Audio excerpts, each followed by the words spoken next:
Résumé de l'épisode à venir. J'ai le numéro de Simon de Pitbull in the Nursery. Qu'est-ce que j'en ai à foutre de ce groupe? Hi everybody. Ah, je connais pas, c'est quoi? Ah tiens, on est des Sprog, bah c'est parti. Le post-4 fait face à l'apocalypse. Je dois faire quoi, pardon? Mais il faut savoir trouver l'invité qui va le rendre intéressant. Bah ouais, c'est-à-dire que nous on n'a pas d'actu quoi. Mais c'est le moyen de toucher un public vachement large. Je me suis dit c'est le moment où jamais fallait se montrer. En vrai, on n'est pas venu là pour parler fringues, Je ne sais pas. mais pour parler d'une grande aventure qui prend fin. Et dans mon cœur ça existera toujours. 25 avril, c'est la fin, à l'usine à chapeau. On termine à la maison. Qu'est-ce que tu préconises alors? On va être beaucoup dans le gore gratuit. Je trouve ça intéressant quand même ce type de produit. Très bel obus factice. Son érection a duré 3 jours. Tu vas couper ça après non? Oh là là, Chambouli chamboulot. J'ai entendu parler de cette histoire. Ça finit quand? c'est une bonne question. Le 25 avril, Pitbull in the Nursery en concert. Drôle d'idée. Bizarre. Ouais. Je trouve ça ridicule. Incroyablement pénible. On peut faire confiance à l'humanité pour ça. Mais c'est un peu con quand il pense. Bon bah merci pour tout. See you.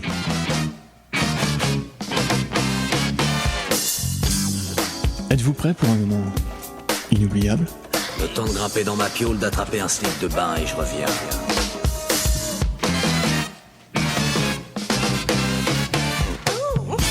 Le Postcat. Un postcat avec du charme, C'est l'inexpugnable arrogance de votre beauté qui m'asperge.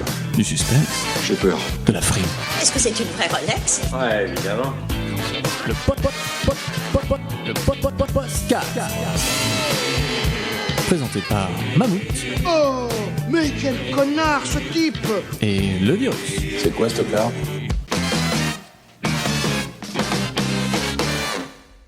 Bonsoir. Il est 23h58 et 20 secondes précisément. Nous avons atteint cette heure fatidique il y a un mois. Plus les années passent et plus la trotteuse de l'apocalypse avance vers une fin certaine. Aucune échappatoire ne semble se dessiner à l'horizon. Les seuls horlogers capables de remonter le mécanisme ne semblent pas assez délicats pour ce travail de précision. En témoignent leurs petits doigts potelés. En effet, si on en croit les scientifiques du bulletin atomique, les dirigeants mondiaux sont dans l'incapacité de faire face aux menaces imminentes d'une guerre nucléaire et du changement climatique. Dans ces heures sombres, où l'on entend sonner le glas, le post-4 fait face à l'apocalypse. Quelques jours plus tôt, dans les bureaux de la rédaction du Postcat. Bon bah ça s'est pas mal passé la dernière fois, non? Ouais. C'était sympa, Ouais. Ouais. Qu'est-ce que t'as pensé de Belka? Il était bon. Il est bavard. Il est bavard, il est On peut pas lui mais enlever, hein. Écoute, je pense qu'on est obligé de lui mettre la note maximale du bon client. Mais écoute, j'y pensais, si on compte en Belkacem-Méziane, Ouais. il atteint facilement le 1 Belkacem-Méziane. Ouais, sans problème. Bon, maintenant faut penser à la suite. J'ai un truc. Moi, je Ouais. pensais à Ramayad pour son nouvel album.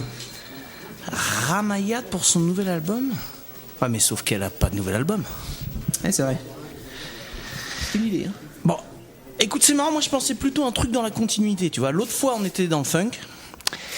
On pourrait rester là-dessus. Hein, je me suis dit, par exemple, tu vois, inviter un musicien. Ça tombe bien que tu me parles de ça parce que j'ai le numéro de Simon de Pitbull in the Nursery. Je peux l'appeler si tu veux. Ah, c'est une bonne idée, mais Pitbull in the Nursery, c'est du funk? Non, c'est du métal. Super. Si vous permettez, j'ai préparé quelques questions de mon cru. Je suis prêt. Salut Simon. Hi everybody. C'est vrai. T'es en forme? À fond. À fond. Tu vas pas faire toute l'interview en anglais? Maybe not. Maybe not. Ouais, d'accord. Bon, bah, je vois que t'es en vacances alors, c'est ça? Tout à fait. C'est officiel. Depuis hier soir. Superbe chemise, hein, Merci. bravo. Ouais. Très radiophonique d'ailleurs. Très radiophonique. Tout à fait. Hein, Je me suis dit c'est le moment où jamais fallait se montrer. Ouais, je te propose de commencer par un truc très radiophonique. Tu mets toujours des chemises comme ça quand t'es en vacances? Souvent. Ça marque le coup. Ça marque le coup. Je me sens mieux, tu vois. Du coup, quand on te voit, on fait mais t'es en vacances ou quoi? Tu fais ouais. Bien sûr que oui. Bon, écoute, en vrai, on n'est pas venu là pour parler fringues, malheureusement. Peut-être qu'une prochaine fois. Ouais. Mais pour parler d'une grande aventure qui prend fin. Hein, Tout à fait. C'est ça. Pitbull in the Nursery, ça s'appelle? C'est ça. Alors, comme je sais que tu as extrêmement suivi les épisodes précédents. Hein. Tout à fait, ouais, j'ai tout écouté. Ouais. Donc la dernière fois, on était plutôt dans le funk. Donc là, quand j'ai regardé un petit peu de façon précise Pitbull in the Nursery, j'ai vu que souvent, c'était décrit comme du prog death metal. Tout à fait. Alors, est-ce que tu pourrais expliquer, parce qu'on a sûrement des mecs qui sont venus, qui sont là à cause de la dernière émission, donc pour eux, ça veut rien dire prog death metal. Alors le prog death metal, ça veut dire progressive death metal. Ouais. C'est un terme qui a été inventé ça fait pas si longtemps que ça. Ouais. Et donc c'est plutôt des groupes comme Meshuggah, si tu veux, qui ont apporté ce genre de style, donc assez détricoté, avec des grandes musiques qui dépassent souvent les 3 minutes. Donc on sort du style radiophonique avec des longues ambiances qui restent toujours dans le métal, des styles plutôt graves, voilà, avec des tempos souvent parfois un petit peu maîtrisés, mais ça peut être quand même très rapide. Voilà, on en est là. D'accord. Et donc, moi, je sais que c'est compliqué à décrire les styles. Hein. Alors, je tiens à dire que nous, on s'est jamais revendiqué comme du death prog. Voilà, c'est plutôt une étiquette qui nous est tombée dessus, si tu veux. Mais nous, on était, tiens, on est death prog, bah c'est parti. Tu vois. Et vous vouliez faire quoi alors? Bah nous, on appelle ça du métal. Voilà, tu vois, on se mouille pas. On pourrait dire, on fait de la musique, quoi. Tu vois, on essaye de pas trop. On fait de la musique. Voilà, on fait du métal, plutôt death metal à l'origine, et puis voilà, ça s'est transformé sur le deuxième album plutôt en death prog, voilà. Death prog, mais c'est malgré vous quoi. Bah, je trouve que c'est pas forcément vendeur, moi, death prog, tu vois. Ouais. Donc, t'aurais préféré quoi? Métal. Ouais, mais du coup, le métal c'est quand même vachement large, non? C'est vrai. Mais justement, si tu veux, dans tous les styles, on va mettre des étiquettes, et je pense que n'importe quel zikos te dira la même chose, que c'est dur de mettre une catégorie, quoi. C'est un peu réducteur, tu vois. Ouais, puis en plus c'est toujours compliqué à expliquer, quoi, les styles en vrai. Parce que là c'est une question piège. Tout à fait. Alors après, oui et non, parce qu'on a tous des influences, et à partir du moment où les influences sont catégoriées, tu vois, catégorifiées, catégorifiées, tu peux tout à fait mettre des influences qui t'ont inspiré dans le saladier, quoi. Donc vu qu'on est inspiré de death metal et parfois aussi à l'époque de black metal, on peut parler, à la base Pitbull c'était plutôt du death metal. Après il y en a qui vont dire oui, ça ressemble un peu à Meshuggah sur certains riffs, et donc death prog, quoi, voilà. D'accord. Donc c'est plutôt les influences qui vont déterminer le nom du style. Tu vois ce que je veux dire? Ouais. Et puis il faut bien mettre un nom. Bien mettre un nom à un moment. Voilà, tout à fait. Parce que musique, par exemple, sur une affiche, musique. Ah putain, t'as vu, eux ils font de la musique. Il faudrait la prochaine fois. C'est le moyen de toucher un public vachement large. Ouais. Exactement. Ah, moi j'aime bien la musique. Va voir. Faut que t'ailles voir ça. Faut que t'ailles voir ça, c'est de la musique. Bon, donc. Je disais que c'était une grande aventure parce que, a priori, ça fait plus de 20 ans quand même que ça existe. Pour l'instant, je parle au présent, hein, parce que ça existe toujours. Ça existe toujours. Donc plus de 20 ans. Et dans mon cœur, ça existera toujours. Ça fait plus de 20 ans. Alors 96 collège, 4e, Jerry, Panda, formation du groupe. Vincent Soula à la basse, qui a tenu environ une répète et demie. Vincent, il était je savais pas, j'avais dû le savoir. Il est parti dans les Marie Clark la semaine d'après.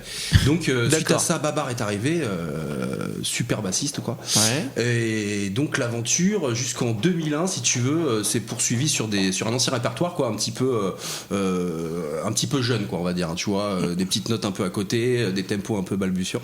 Et en 2001, donc arrivent Mathieu et François qui viennent finalement consolider la formation jusqu'à aujourd'hui, hein, tu vois. Ouais. Donc Panda est parti par contre en 2007. Suite à ça est venu donc Cédric, Tersim, puis Cédric, et puis là aujourd'hui avec tout simplement l'argument de la vie de chacun, si tu veux, voilà, on commence à s'essouffler et on a pas du tout envie de finir comme un groupe, si tu veux, qui se dégrade à chaque concert. Tu vois, il y a de moins en moins de monde, moins en moins d'énergie, donc on s'est dit on va finir en beauté. Tu vas très très vite là, tu sais. Voilà. Mais j'aime bien. Bon bah merci pour tout. Ouais, merci. Au revoir. Avec plaisir. Allez. Non mais tu vois, tu sais quoi là, t'es à la fin de l'interview là. Ça c'est fait. Bon bah merci. Non, on va prendre notre temps quand même. D'accord. T'es pressé ou pas? Donc en 97. Ouais. Non, ce que je veux dire c'est qu'en fait, dans un sens, le vrai début c'est plus 2001, non? Alors le vrai début, c'est-à-dire là où on a fait une petite galette qui nous a vraiment entre guillemets fait un petit peu plus connaître que par rapport à l'espace Rambouillet, si tu veux, on a été un peu plus loin. On a été chez Alexis Filippo qui nous a permis d'enregistrer à l'époque un son vraiment super défendable, quoi. C'était crédible. C'était crédible. On n'a jamais été aussi crédible. À l'époque, si tu veux, on était à l'époque du DAT. Il n'y avait pas de home studio comme aujourd'hui. S'enregistrer, c'était. Enfin, je veux dire, ce qu'on peut faire aujourd'hui avec un Cubase mal réglé, c'était déjà à l'époque vraiment la super production locale, quoi. Donc voilà, on en était là. Les gars de Kaizen, donc, qui viennent justement de Morpa, nous ont présenté Alexis Filippo, qui nous a permis de faire un 3 titres, qui est resté, je vais te dire, quasiment 2 ans dans un carton. On avait fait 300 CD, on a dû en vendre peut-être 9, voire 10. Ah ouais? Et ouais, parce qu'au final, tous les potes, enfin, j'exagère un peu, on a vendu un peu plus, mais on s'est dit qu'au bout d'un moment, tiens, on avait plein de CD et on savait pas quoi en faire. Du coup, concert à la loco de Dying Fetus, on a tout donné à la fin. Et là, rencontre avec Charles de Skull, je veux dire de Fatal, du Havre, qui nous appelle une fois, j'étais à la loco, j'ai reçu votre CD, j'aime bien, venez jouer au Havre. Et à partir de là, chambouli chamboulot. Ah oui, donc à la fin, on a je tout connaissais donné. pas. Ah, vous étiez là, on avait des cartons de tenez les CD. mecs. Ah, je me suis dit, attends, on va pas, on les vendra pas de toute façon. Là, le but c'est de faire de la pro. Mais à l'époque, c'était une logique bizarre, tu vois, de donner ces CD parce qu'on voulait faire de la monnaie. Mais c'est ça. La mécanique, elle est complètement étrangère de se dire promo égale, c'est pas gratuit, la promo, ça se paye. Donc, je pense que ça a été l'événement qui nous a permis de sortir un peu de Rambouillet. Voilà. Et du coup, tu vois, l'anecdote, c'est que là, on va rejouer avec donc Skull de Fatal. On rejoue avec eux sur le final. On les a invités. Ouais, c'est marrant. Carte ça. blanche, on rejoue avec les potes du début. Tu vois. Ça, c'est bon, les ça. mecs qui nous ont fait un peu sortir de chez nous, quoi. Tu vois. Et suite à ça, si tu veux, l'idée c'est simple, c'est tu fais un concert autre part, t'essayes de trouver 2 plans concert potentiellement, tu vois. Donc une sorte de Y à chaque fois, quoi. T'as un concert, tu trouves 2 plans concert, etc., etc. T'es pas gourmand sur les, enfin au début on n'était pas gourmand, on voulait juste 2 sandwichs. Bon, voilà, on évite de perdre de l'argent, quoi. C'était tout. Donc voilà pour le tout début, si tu veux, le 2001, c'est vraiment le début du groupe qui sort un peu de Rambouillet. Et je sais pas si tu sais, mais moi, la première fois que j'ai entendu parler du groupe, c'est parce qu'en fait, le premier que j'ai connu là, d'entre vous, c'est Matt en fait. Et Matt, je le connaissais parce que c'était le pote d'enfance d'un pote de lycée à moi. D'accord. Donc je l'avais rencontré et je me souviens, bah alors ça devait être 2001, je me souviens pas exactement de la date, mais il me fait je vais vous faire écouter le dernier disque de mon nouveau groupe. Et il nous passe Pitbulls, quoi. Et je me souviens, avec un pote, on était mort de rire parce qu'il fait putain, celle-là c'est ma préférée. Après il met la suivante, il fait celle-là c'est ma préférée. Tu fais passer un extrait dans Didier là. Donc nous on était mort de rire, puis il nous fait non mais les mecs en fait c'est toutes mes préférées, quoi. Il y avait 3 titres en même temps. Ouais, c'est ça, il y avait 3 titres. C'était ses 3 préférés. Du coup, c'est comme ça que moi j'ai connu le groupe en fait, de façon un peu impromptue et avec Matt qui était à fond les ballons, quoi. Donc du coup, t'as adhéré tout de suite au projet. Bah j'ai adhéré parce que tu me connais, moi j'adore le métal. Et tu t'es j'en ai dans tout le 19 temps. ans, on fait une émission radio. Mais ouais, c'est ça. Mais j'ai tout prévu. Hein. Stratège à long terme. Stratège à long terme. Et est-ce que sur ce maxi là que vous avez fait, ce 3 titres, Impact, il y a déjà François qui joue dessus? Eh bien écoute, c'était pile poil au moment charnière où justement Guillaume, notre ancien bassiste, qui a donc remplacé Babar à l'époque, c'est un peu compliqué, hein, je te fais, devait faire ses études en Allemagne, il a dû quitter le groupe. Et du coup François est arrivé pile poil à ce moment-là. Donc Guillaume a enregistré la démo et François arrivait juste après. Ouais, d'accord. Voilà, les mains dans les poches, le bordel. Main dans la main, main dans les poches. Ouais, c'est bien son style. Hein. Alors évidemment, j'ai une autre question à te poser, une question très importante. Qu'est-ce qui a 4 pattes et un bras? 4 pattes et un bras? Ouais. Oh là là là là là, 4 pattes et un bras. Je sais pas. Un pitbull dans une nurserie. C'est drôle, hein? Tu peux couper le temps que j'essaie de la comprendre. J'ai l'impression que ça te fait moins rire qu'à l'époque. Parce que c'est moi qui l'ai sorti, c'est ça, ou un truc comme ça? Je sais pas. C'est toi qui l'as. J'espère pas. Ça vient, je m'en excuse. Je suis désolé. Ça vient de là, le nom du groupe, évidemment? Alors ça vient d'un artiste incompris qu'on appelle Pandouille, qui au collège s'est dit tiens, on va faire un groupe et puis voilà, on va faire un petit côté grind, tu vois. Le côté grind, c'est un petit peu le côté métal, un petit peu second degré, tu vois. Autodérision, on va être beaucoup dans le gore gratuit, dans l'exagération, voilà. Et Pitbull in the Nursery est donc voilà, est très imagé. C'est un nom qu'on a pensé à changer, mais finalement on s'est dit qu'il se retenait très facilement et qu'au final, quand t'es un peu lancé dans le, enfin tu vois, dans le business entre guillemets amateur, bah changer de nom en plein moment où t'essayes de monter, c'est pas très malin en fait. Donc on l'a gardé. Parce que vous êtes des malins, vous. Et on l'a assumé jusqu'à on est des malins. Et pourquoi vous avez eu des critiques un peu sur ce nom de groupe ou on vous a fait Oui, parce que si tu veux, alors surtout au niveau des anglophones, ils le prennent un peu au premier degré. Ils font les pitbulls ne sont pas du tout des chiens méchants, et nous on n'est pas du tout là-dedans. Si tu veux, c'est même pas qu'on les aime bien, je pense qu'on s'en fout un peu. Tout simplement. Et on n'était pas du tout sur cette image-là de les méchants chiens qui vont manger les petits bébés. Mais du coup, ça a été mal interprété, mais surtout au niveau anglophone, parce que je pense que voilà, au niveau français, c'est assez explicitement humoristique, voilà. Un peu humoristique. Ouais. Voilà. Vous avez bien mais du coup, après Pitbull, ça se retient facilement. Tu vois. Pitbull, les gens disent Pitbull. Voilà. C'est pas un nom inventé un peu compliqué avec des consonances japonaises ou tu vois, je sais pas, un truc qui pourrait être pénible à. C'est un nom patent. Il y a Ipponra, quelque chose dedans, mais tu vois, j'ai l'impression que tu critiques quelques groupes là, non? Pas du tout. Du coup, je me souviens plus de leur nom. Donc, de toute façon. Et donc, alors, on l'a dit, 25 avril. C'est la fin, c'est Tout ça ? à fait, This is the end. À l'usine à chapeau. Et voilà, on a voulu finir, enfin on nous a permis de le faire, hein, du coup, Ouais. merci à Virginie, à toute l'équipe du café qui nous permettent de finir Merci à Virginie. la pomme finit près de son pommier, j'ai envie de te dire, et donc voilà, on termine à la maison. Bah oui, c'est à la maison, ouais. Exactement, ouais. Et du coup, qu'est-ce qui se passe ? Il y a des invités, t'as dit Fatal ? Alors justement, donc beaucoup de groupes nous ont beaucoup aidés, si tu veux, tout au long de cette aventure, en nous invitant à jouer, chose qu'on n'a pas réussi à rendre forcément facilement, tu vois, faire venir jouer les groupes, c'était pas forcément facile. Et donc là, vu qu'on a une carte blanche, on a vraiment voulu honorer d'une part les groupes, enfin Fatal avec qui on a commencé, et Wild, c'est un groupe du Nord de potes avec qui on a vraiment sympathisé, qui nous ont fait jouer énormément, et on n'a jamais pu vraiment leur rendre l'appareil, donc là c'est l'occasion, quoi. Donc voilà, c'est des groupes qui comptent beaucoup pour nous, avec qui on était vraiment très content de jouer à chaque fois, de les voir, de les retrouver. Donc là, c'est l'occasion de finir avec des bonnes énergies, tout simplement. Et il va y avoir des surprises un peu Alors, enfin, on peut pas c'est le dire, une bonne c'est question. Tiens, c'est pas bête de faire des surprises. Je pense qu'il y aura des surprises. Vous avez rien prévu, les mecs ? Eh bien, écoute, si on a prévu des surprises, par essence même, je peux pas t'en parler. Mais c'est une surprise. Voilà. Il y aura une surprise. Ouais. Il y aura une surprise. Une surprise. C'est Panda. Je retrouve une. C'est Panda. Ouais, non, mais Je couperai ça au montage. je sais pas. Mais alors, donc là, on parle de Pitbulls comme ça. S'il y a encore des mecs qui étaient là de l'émission dernière parce ils écoutaient du funk et qu'ils étaient venus, on va parler de funk encore. Bon, ils sont sûrement partis. Mais ils doivent se dire, mais qu'est-ce que j'en ai à foutre de ce groupe-là ? Je connais pas, c'est quoi ? Mais c'est quand même un groupe qui a une petite réputation, non, Pitbulls, hein ? Mais si tu le dis, c'est toi le journaliste, écoute. Ouais, je sais pas, ça m'honore ce que tu me dis, j'espère. Avec une petite non mais réputation. regarde, tu me dis par exemple t'as un mec là au WAF qui fait putain c'est génial ce que vous faites, paf, venez jouer chez nous. Vous avez quand même, tu me dis qu'il y a des anglo-saxons qui t'ont dit c'est bizarre comme nom de groupe, ça veut dire qu'il y a des anglo-saxons qui ont écouté un peu Alors, tout à fait, votre ouais, musique. c'est passé outre-Manche, Ouais. on a essayé de s'exporter un petit peu. Comme je te dis, après, aujourd'hui, c'est vite noyé, tu vois, avec Internet, c'est quand même... je dirais que c'est un petit peu métamorphosé par rapport à 2001 où là tu avais vraiment le support CD qui était omniprésent, donc le CD était important, les gens prenaient le temps de l'écouter, de le réécouter. Aujourd'hui, si tu veux, c'est noyé, donc je pense que c'est un petit peu plus dur aujourd'hui que nous à l'époque de présenter un son qui pourrait potentiellement plaire.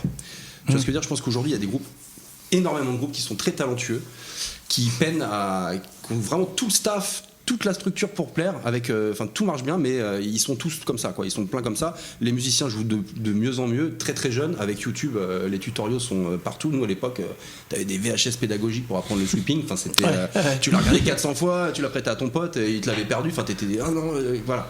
Et ça a changé. Et oui, donc je pense qu'on a bénéficié de cette vague-là en fait, nous à l'époque. Je pense que si tu veux, ce projet sortirait aujourd'hui, il serait beaucoup plus difficilement un peu plus noyé dans la masse. Voilà. Donc on a bénéficié, je pense, de cette première maquette qui était vraiment crédible et de cette époque qui était vraiment pas le début d'internet mais presque, tu vois, on aime encore les boîtiers Revert ADSL, tu te branchais 5 minutes, t'envoyais au webzine et tu débranchais, et les webzines, je tenais à finir là-dessus, c'est vraiment le support de l'époque qui nous a vraiment aidé à être connus justement à l'étranger. Voilà, c'est vraiment t'envoyais ta démo, les mecs te la chroniquaient, te faisaient une petite interview, tout ça par internet, donc très facile, et c'était beaucoup lu. Vraiment, c'était une époque où le webzine prenait toute son ampleur. Ouais. Aujourd'hui, il y en a plein qui sont claqués, quoi, mais il y en a encore quelques-uns qui perdurent, hein, qui ont concentré toute la masse. Mais avec les Insta, les Facebook, tous les réseaux sociaux, c'est un petit peu fait une boule pas très claire, tu vois. Les sujets sont de moins en moins archivables, tu vois ce que je veux dire ou pas ? C'est l'actualité qui compte, quoi. C'est dur de trouver une chronique d'un groupe qui est paru avec un fil qui fait que de descendre avec ton pouce, quoi. Ouais, comme tu disais avant, un CD tu l'écoutais 500 fois. Et quoi. même si tu l'aimais pas tout à fait au début, ouais. Et ben à la fin tu l'adorais. Tu le connaissais parce que par tu l'avais cœur. payé, tu l'avais payé, quoi. Ouais. Ça c'est vrai que c'est un truc qu'on a un peu oublié, ou qui est des jeunes, parce que nous on est des vieux, hein, mais des jeunes, toi par exemple, toi qui es jeune, Guillaume, combien t'as acheté de CD dans ta vie ? Combien j'ai acheté de CD dans ma vie ? Pas beaucoup. Ouais. Franchement, je pense que ça se compte sur les doigts de deux mains.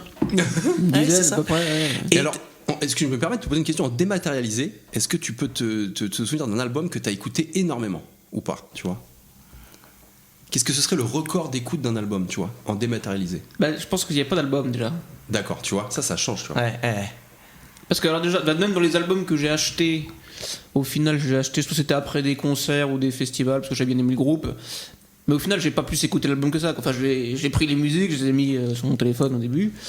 Ça, c'était encore un petit peu avant, là où il y avait pas encore, c'était pas encore vraiment répandu toutes les plateformes de streaming en fait. Et tout. Ouais. Tu commences à être un vieux jeune en fait.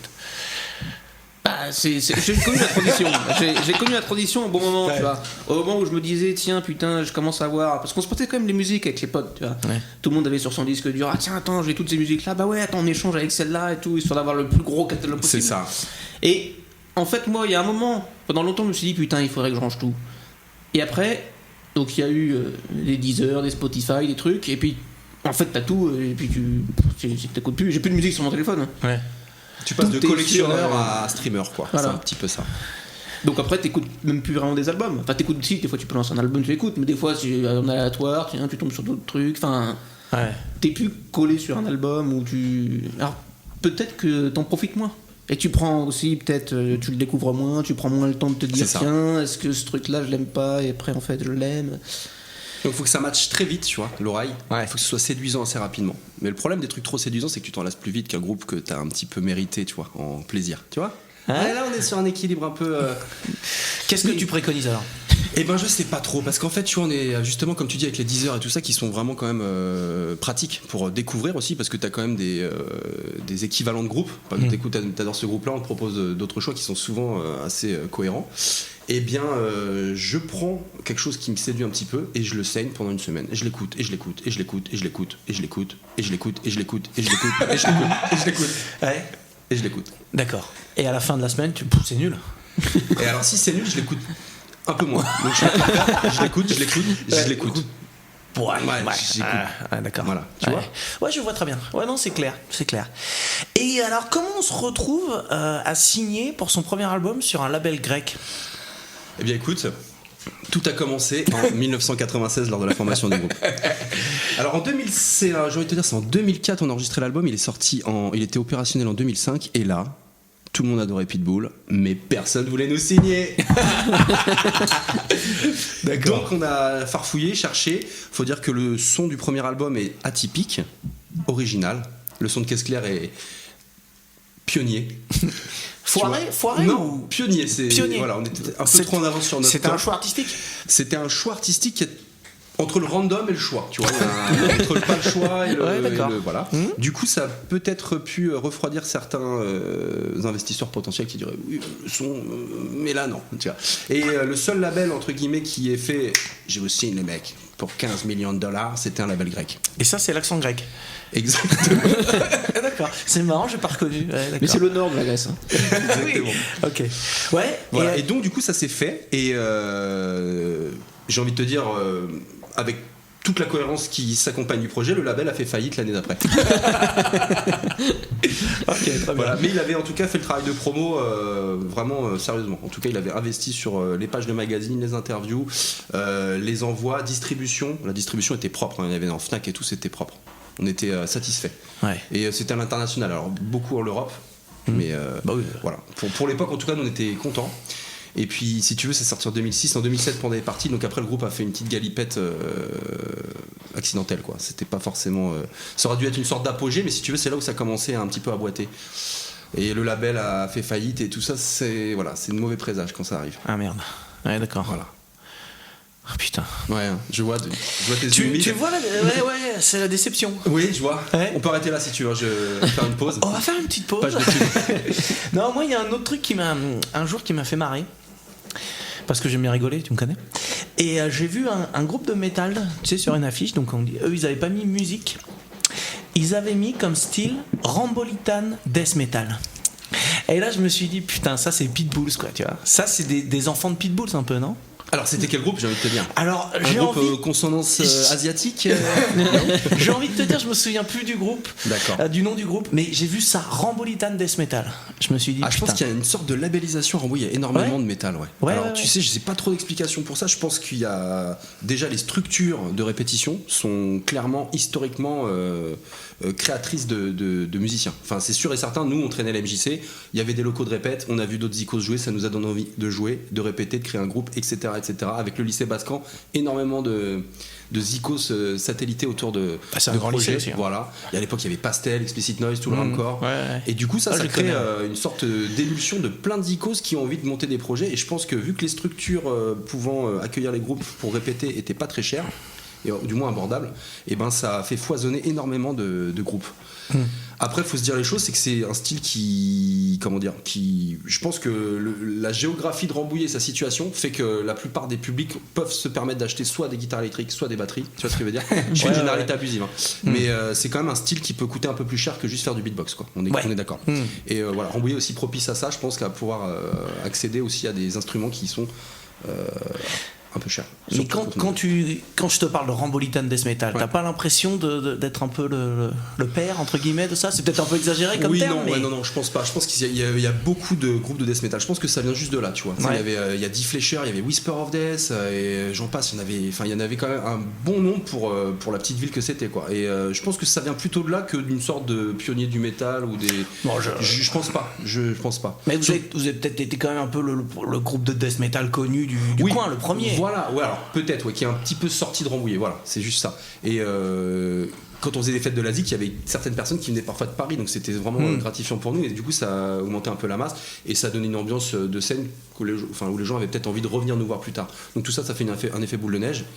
Mais je pense pas qu'en tout cas ce nom d'affiche en tout cas vienne de ça forcément. Je pense que c'est plutôt un vivier de groupe métal en fait, Rambouillet. Voilà. Et il y en a encore, hein, tu vois, il y a des petits jeunes qui se la donnent. Enfin, alors c'est plus sur le rock maintenant, mais il y a quand même toujours.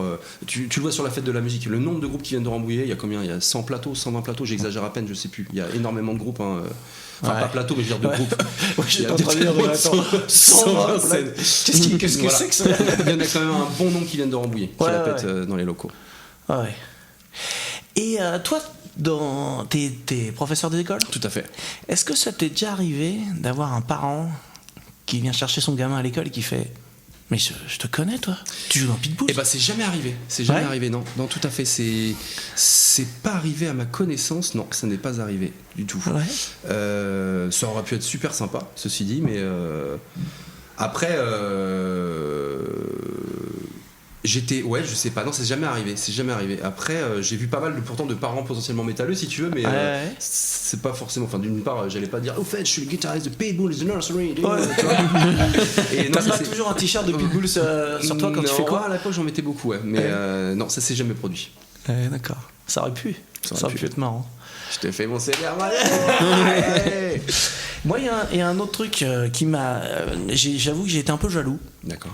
Je suis allé sur votre page Wikipédia et j'ai vu que vous avez, alors je sais pas pourquoi j'adore ce truc là, au niveau des membres du groupe, vous avez le truc de la chronologie, tu vois, avec les traits là. Tu vois de quoi je parle ou pas? Pas du tout, mais il y a une chronologie des membres. Il y a une chronologie des membres et c'est un petit schéma. Tu vois ce que c'est un petit schéma. T'as un petit schéma et donc t'as marqué Simon, tu vois, guitare comme ça, et t'as un trait qui fait tout le long de la vie du groupe. Ah, Jerry, faut ça. voir. Et après en dessous t'as machin à la basse. Alors comment il s'appelait? Donc, il y a eu Babar, Guillaume. T'as des petits traits, et après t'as François qui a un grand trait, et puis après pareil, Panda, Cédric. Alors tu sais quoi, je ne sais pas qui fait ça. Je pense que c'est peut-être Mathieu ou alors quelqu'un d'autre, je ne sais pas, mais en tout cas quelqu'un qui tu crois que c'est quelqu'un du groupe qui l'a fait? Bah en tout cas j'ai jamais fait une page wiki, mais je pense pas que tu puisses faire ce que tu veux comme ça. J'en sais rien, on va dire, mais en fait, faut que ce soit validé à un moment. Voilà, mais donc faut que ce soit validé avec des sources a priori du groupe.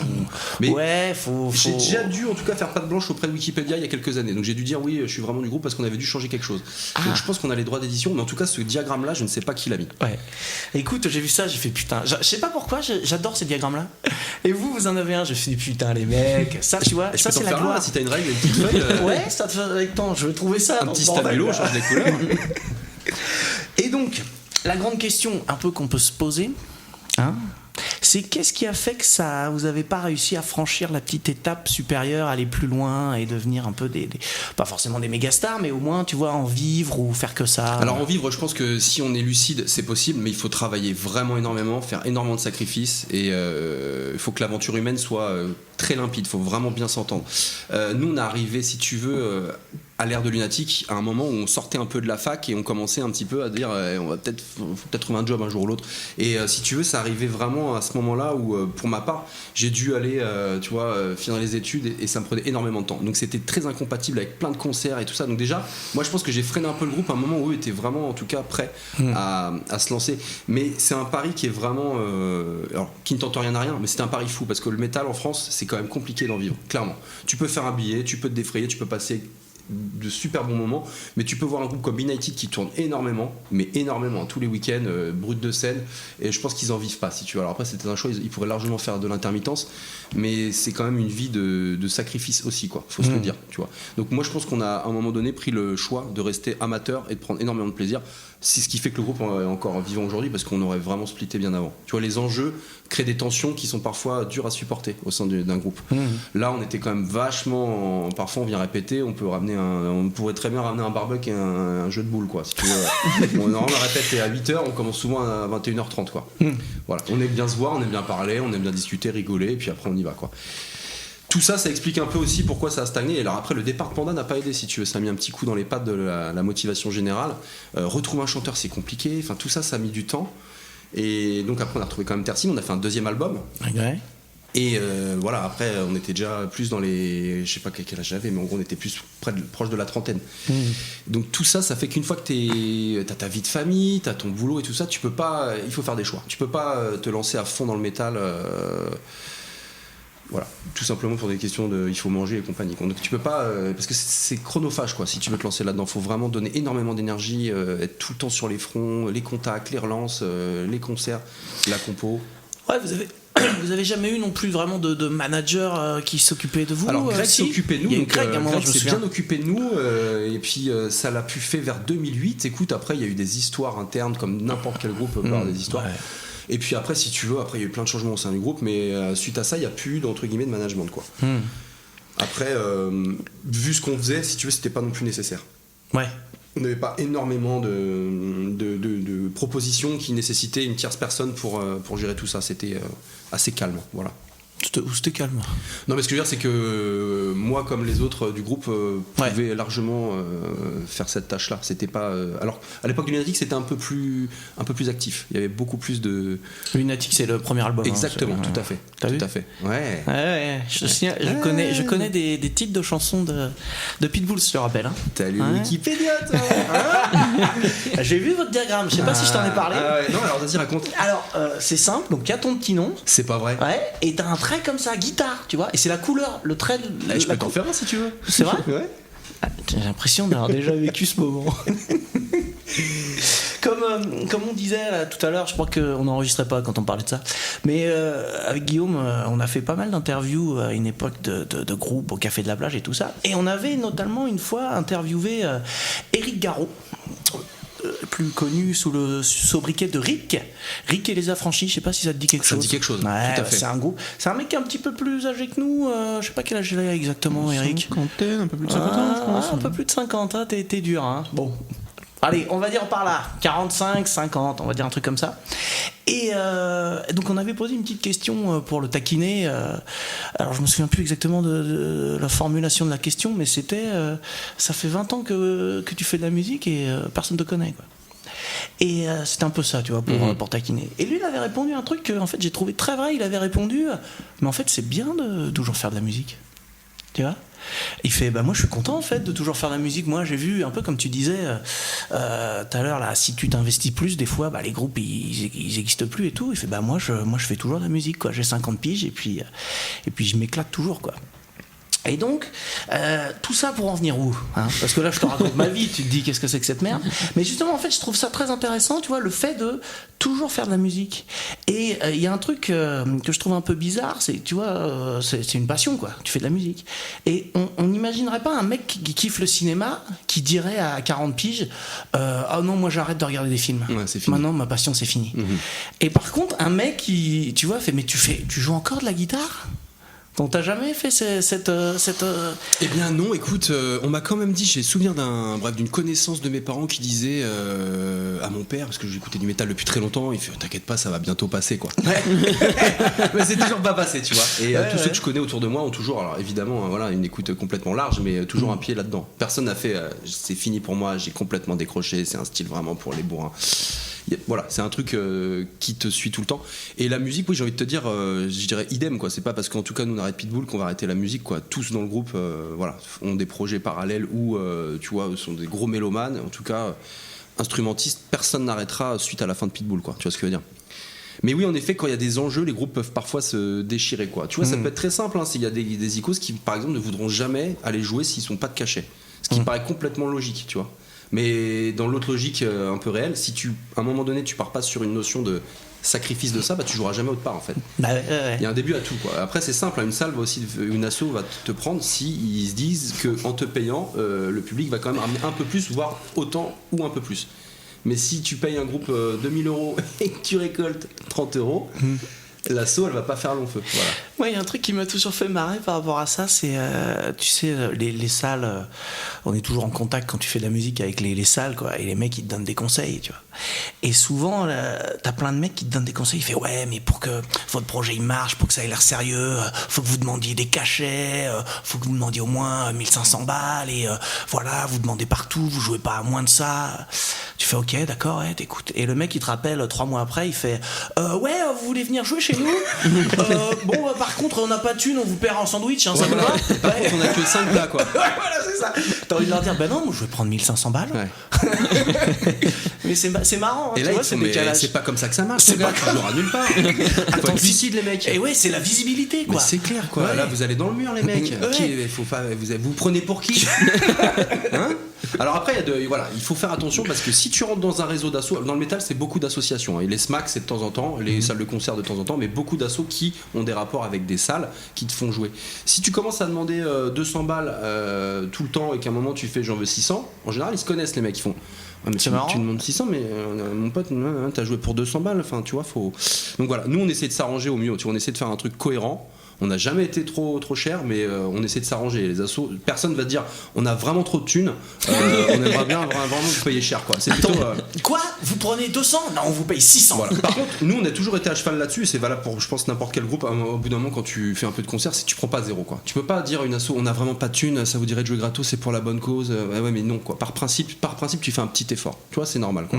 Nous on n'est pas là pour surtout si c'est un peu loin ou quoi. Alors par contre, voilà, le défraiement c'est quasiment obligatoire, quoi. On perd pas d'argent, quoi. Tu vois, c'est le BABA, c'est normal.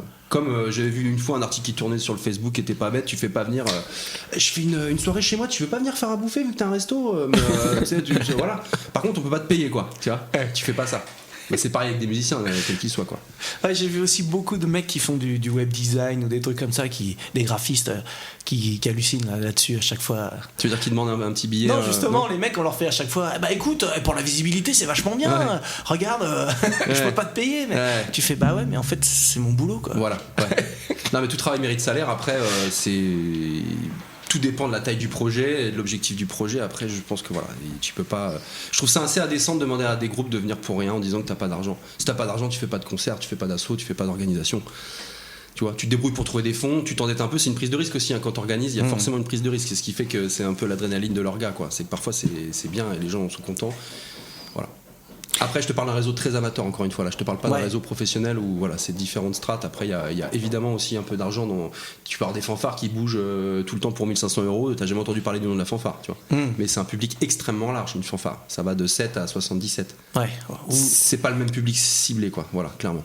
Et tu disais donc que ça s'arrête pas. C'est quoi alors la suite? Qu'est-ce qui est... Alors la suite, je sais que Mathieu a un projet solo qui s'appelle Nolou, où il fait du son assez atmosphérique. Alors attends que je te trouve un terme.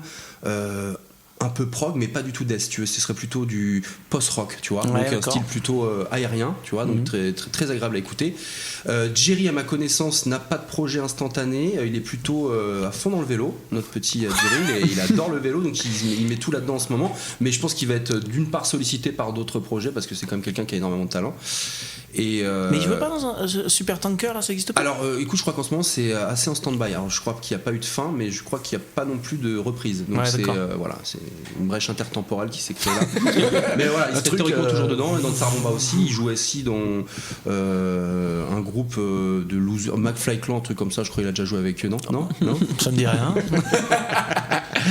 C'était très ponctuel. C'était ponctuel, mais bon, il l'a fait. Hein, il l'a fait, voilà. il a pas regretté. Hein. Moi, je vais sortir un petit projet solo sans prétention amateur, si tu veux, fait à la maison, pour me dire que je ne suis pas complètement mort, et ça me fait bien plaisir. Donc très métal, par contre, beaucoup plus bourrin beaucoup plus bourrin que le dernier album. Mais, c'est toi le bourrin du groupe en fait? Non, pas vraiment. Mais c'est vrai que c'est quelque chose qui me fait une décharge d'énergie, qui me fait énormément de bien dans mon équilibre général. C'est quelque chose qui me fait du bien. La répète, quand je donne un peu et que j'ai le poignet qui chauffe et que j'ai une petite goutte sur le front, là je le sens bien. Là t'es bien. Ah ouais.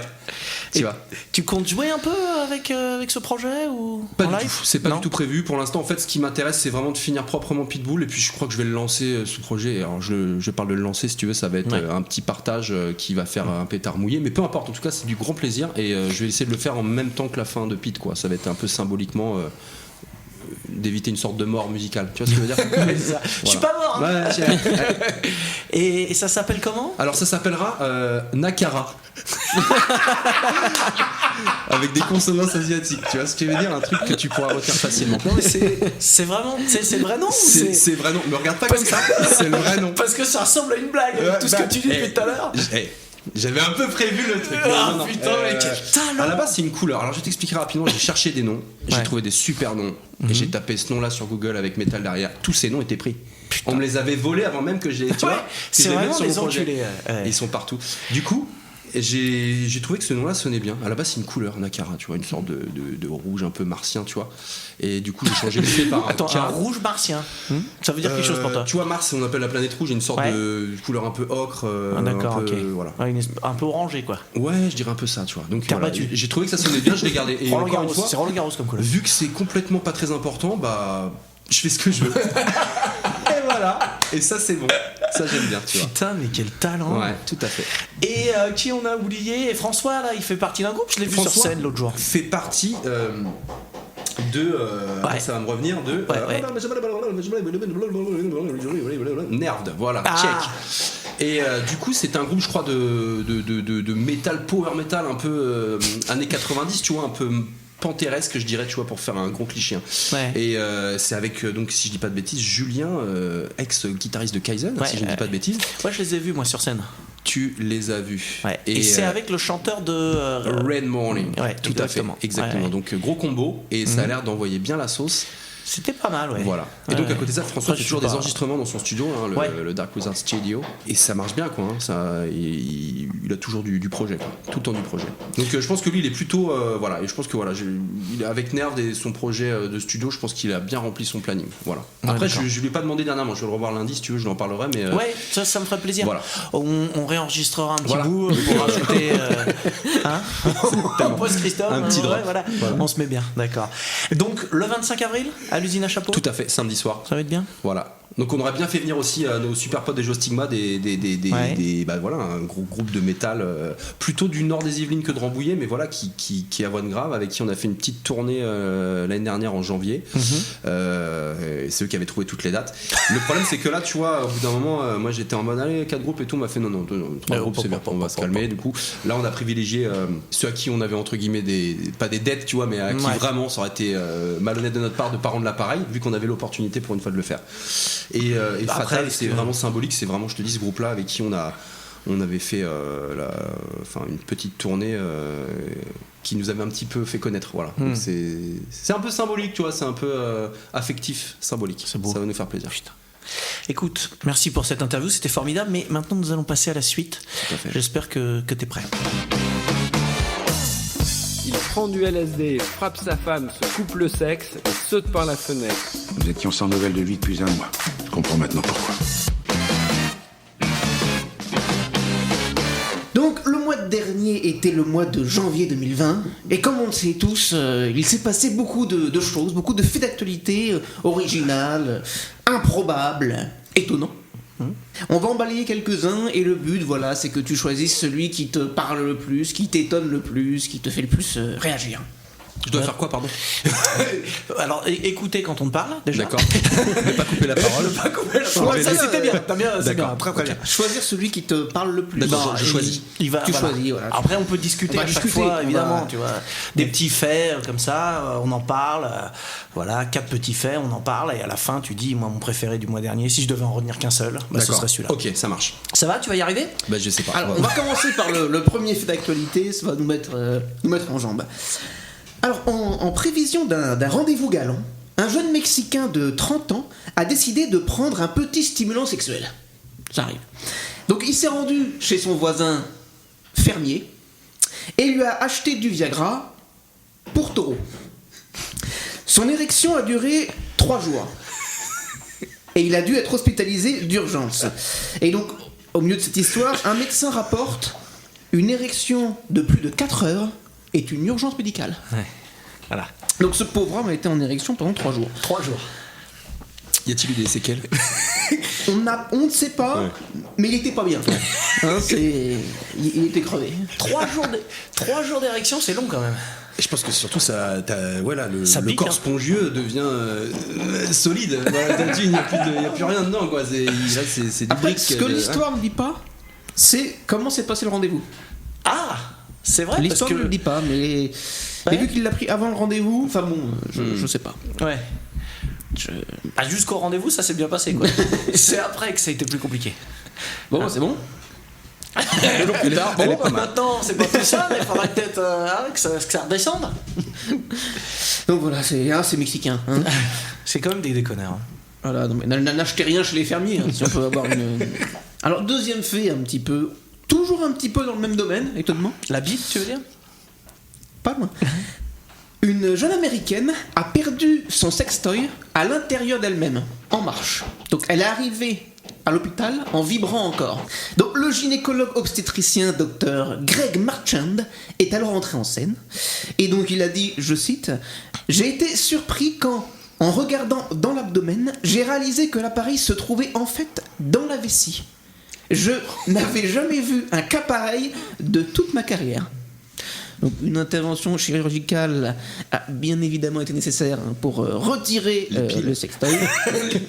Pour changer les piles. Mais je dirais qu'à la fin de cette histoire, Lauryn, cette jeune américaine, compte quand même porter plainte contre Crave, qui est la boîte qui a commercialisé ce sextoy, et elle reproche en fait à cette entreprise de ne pas avoir communiqué sur les risques liés à l'utilisation de ce sextoy. Alors, ce qu'il faut savoir un petit peu pour décrire l'histoire, c'est ce qu'on appelle un sextoy bijou, qui peut être porté en guise de bijou. Et d'ornement. Voilà. Donc elle le portait ce soir-là en guise de collier qu'on peut détacher et se mettre dans le... voilà, on a compris. Ou dans le d'ailleurs, parce que ou dans les... Enfin bon, voilà. On met où on veut. Ouais, très bien. Ouais. Tu t'y connais un peu en sextoy, toi? Alors en vessie, surtout. Je ne suis pas anatomiste, mais j'ai du mal à comprendre le Tetris de cette histoire. C'est faux.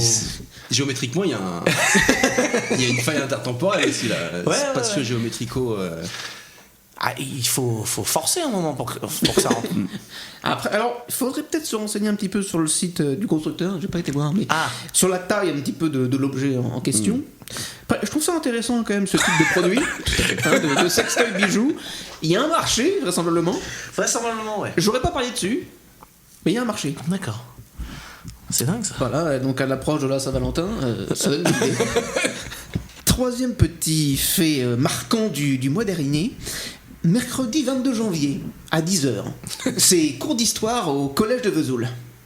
Un des élèves est arrivé en classe avec un obus de mortier pour illustrer la Première Guerre mondiale. Les démineurs ont été contactés et l'établissement a été évacué immédiatement. Donc pour la petite histoire, ce jeune garçon se baladait avec son père et ils ont trouvé un obus non percuté. Et donc ils l'ont ramené en cours d'histoire, voilà, pour sûrement un exposé ou autre. Ouais. Donc j'imagine très rapidement la gueule du professeur quand il a vu maîtresse. Un très bel obus factice. Ah non, c'est un vrai. D'accord. Alors tout le monde recule. Les mecs n'ont pas peur quand même. Non, mais c'est ça. Des fois, il y a un problème de réflexion là, à un moment. En même temps, on veut comprendre et connaître et voir. Il faut bien approcher l'objet, quoi. Tu vois ce que je veux dire? Il faut savoir de ce dont on parle, quoi. Tu vois, on peut pas. Enfin, Lascaux, voilà, il faut vraiment la visiter. Tu vois, on peut pas. Voilà. D'accord. Non, mais Lascaux, c'est moins dangereux, quoi. Ça explose pas. On sait pas. T'as été, toi? Et qui dit qu'il n'y a pas des mortiers? Non. Il y a eu la guerre là aussi, non?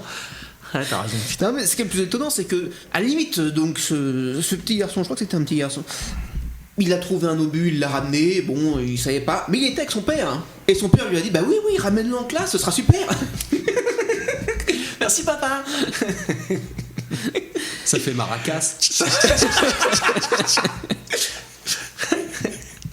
Ouais, c'est dangereux. C'est bon, j'espère qu'il a quand même eu une bonne note pour se poser. Hein. C'est l'essentiel quand même. Hein. Très très bon. Et donc le dernier petit fait un petit peu cocasse du mois dernier, ça s'est passé le 9 janvier. Un jeune garçon de 21 ans a volé pour 670 € de chaussures dans un magasin toulousain. Donc il a pris la fuite, mais il fut très vite interpellé par les forces de l'ordre, hein, qui ont été étonnamment efficaces. Mais elles ont été assez étonnées de voir que ce Arsène Lupin en herbe n'avait volé que des pieds gauches.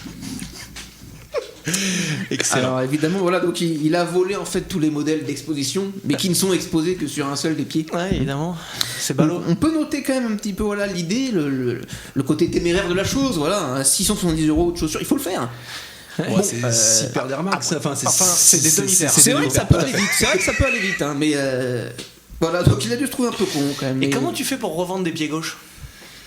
Je crois qu'il y a un gros marché d'unijambistes. On parlait d'obus, si tu veux, là. Voilà.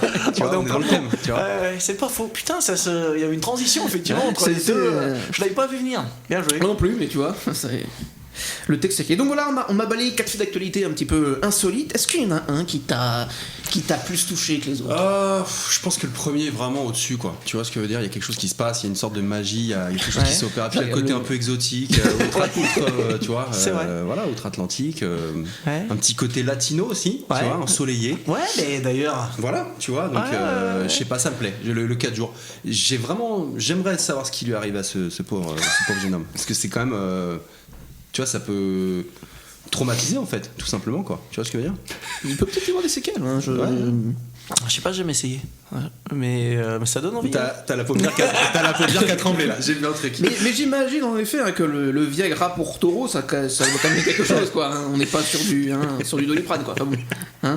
Viagra pour taureau, putain. Ouais. J'ai rebondi plus sur Doliprane. Je suis pas au courant. J'en ai pris un ce matin, si tu veux. Là, c'est pas pareil. Voilà, donc voilà, le premier, donc le premier, on retient celle-là, qui est vrai, qui est assez.